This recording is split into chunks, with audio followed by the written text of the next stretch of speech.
everyone! Mama Mary here again. Magandang araw po sa inyong lahat. I hope ang lahat po ay nasa mabuting kalagayan, kagaya ko po, and thanks God po. Ngayon po, samahan niyo ako. Magluluto tayo ng isang masarap na soup. Ang tawag po dito ay laksa soup.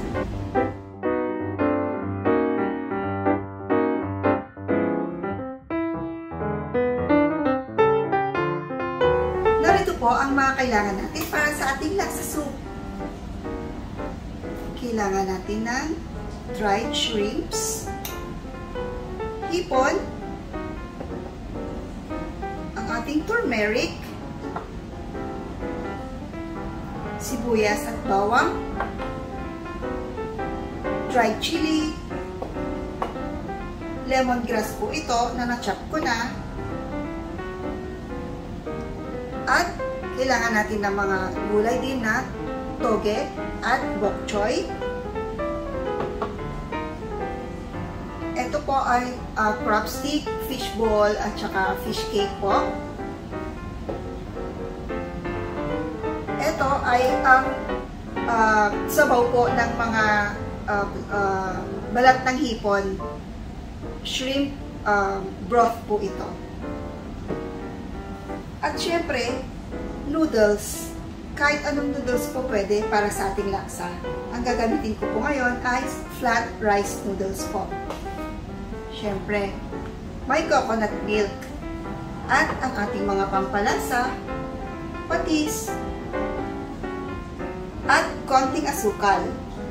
Syempre, masarap pag may hard-boiled egg. Kaya ito po ang ating mga ingredients para sa ating lulutuing laksa. Tara, gawin na natin, lutuin na natin ang masarap na laksa. Ang pinakaunang gagawin natin ay prepare na natin ang ating laksa paste. I-blender natin ang ating mga ingredients na to. Ang sibuyas at bawang, ang ating lemongrass, ang ating dried shrimps, ang ating turmeric, at ang binabad na chili. Ayan, i-blender natin lahat ito. Ilagay natin lahat sa ating blender ang ating mga ingredients, sibuyas at bawang, ang ating lemongrass, ang dried shrimp na pampalasa, ang ating turmeric, at syempre yung ating chili na binabad natin. At ilagay din natin yung pinagbabaran natin para mas ma-blend at maging paste ang ating mga ingredients na ito. I-blender natin. I-blender natin hanggang maging paste ang lahat ng mga ingredients na nilagay natin. Ayan, siguro mga 3 minutes nating i-blender. Ito na ang mga ingredients natin ng ating laksa paste. Ayan, napakaganda ng kulay ng ating laksa paste nang dahil sa ating turmeric. At syempre, napakalasa ng ating laksa paste. Ngayon ay gagawa na tayo ng broth from our laksa paste. Sa isang pan, ilagay natin ang ating laksa paste. Ilagay natin lahat sa isang pan at maglagay tayo ng 2 cups of water sa ating laksa paste. Pakuluan natin ang ating laksa paste sa 2 cups of water. Siguro pakuluan natin ng mga 3 minutes para mapunta lahat yung lasa ng paste sa ating sabaw. Ayan, ready na siya.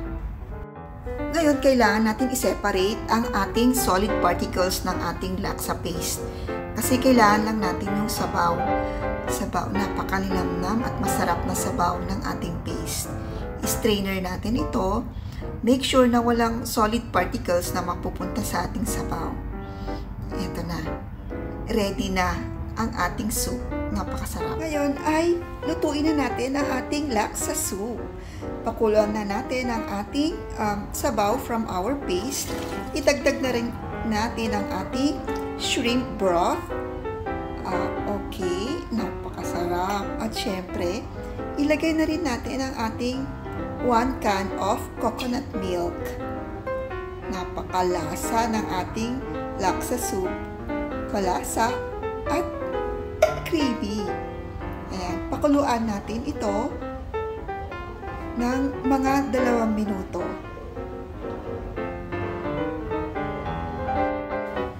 pagkaraan ng 2 minuto na kumukulo na yung sabaw, ay ilagay na natin yung mga iba pa nating ingredients, ang ating mga seafood. Ayan. Pwede po tayong maglagay ng kahit anong seafood na gustuin natin, like mga shells. Pwede po. Ako po, since meron akong mga to sa ref, kaya itong mga nilagay ko, ang mga fish cake, crabsticks, ang mga squid balls, at syempre ang hipon para malasa ang ating laksa soup. Lagyan na rin natin ng patis at konting sugar. Ngayon, pwede nyo pong i-omit ang sugar kung ayaw nyo po ng medyo matamis. Ayan.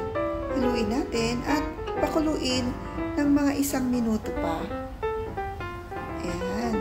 Ngayon, ay pwede na natin ilagay ang ating vegetable na bokchoy. Pwede rin po kayong gumamit ng pechay o kangkong. Yung mga vegetables na gugustuhin nyong ilagay, pwede po. Ayan, napakasarap na. Ayan, sa ilang sandali, pwede na natin patayin para hindi po ma-overcook ang ating bokchoy. Ayan, ready na ang ating laksa soup. Ngayon, ipi-plating na natin. Ito po ang ating flat rice noodles na naluto ko na po kanina as per the instruction in the package. Ayan. Ipi-plating na natin. Una, ilagay natin ang noodles. Ang ating noodles.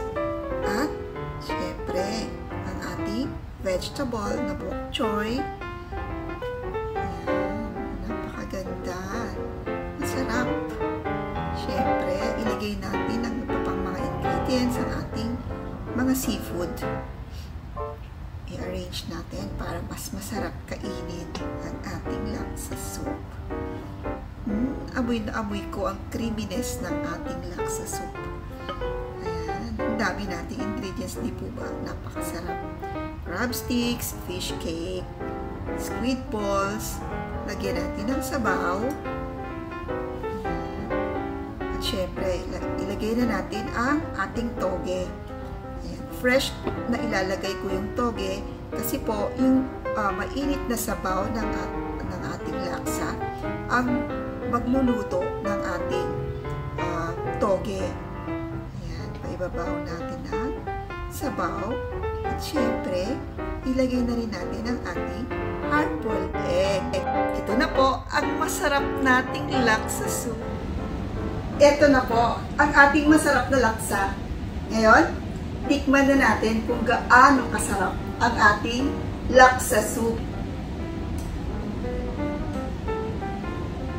Kainin natin ang hipon. Ang sarap. Ang sarap ng hipon. At syempre, ang soup. Kainin natin ang soup.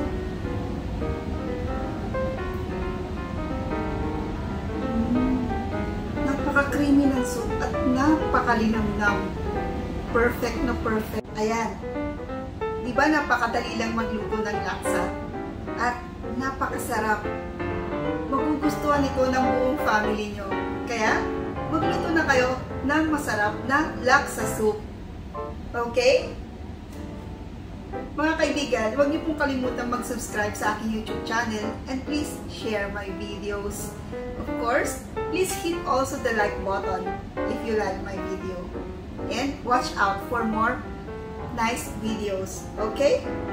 This is Mama Mary saying, mag-ingat po tayong lahat and God bless everyone. Salamat po for watching.